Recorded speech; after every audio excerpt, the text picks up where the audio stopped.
High বন্ধুরা, সবাই কেমন আছো?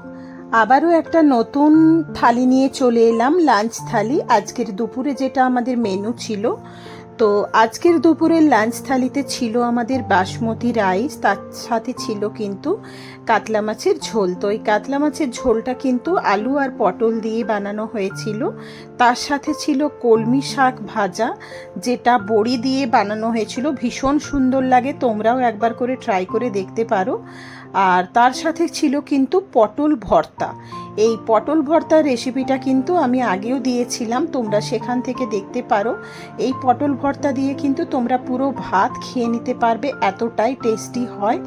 আর তার সাথে ছিল কিন্তু আমের চাটনি, আর ছিল মিষ্টি আম, সাথে ছিল স্যালাড, লেবু আর লঙ্কা। তো এগুলোই ছিল আজকে দুপুরের মেনুতে আমাদের লাঞ্চ থালি। যদি তোমাদের ভালো লাগে অবশ্যই কিন্তু সাবস্ক্রাইব করো। চলো, টাটা।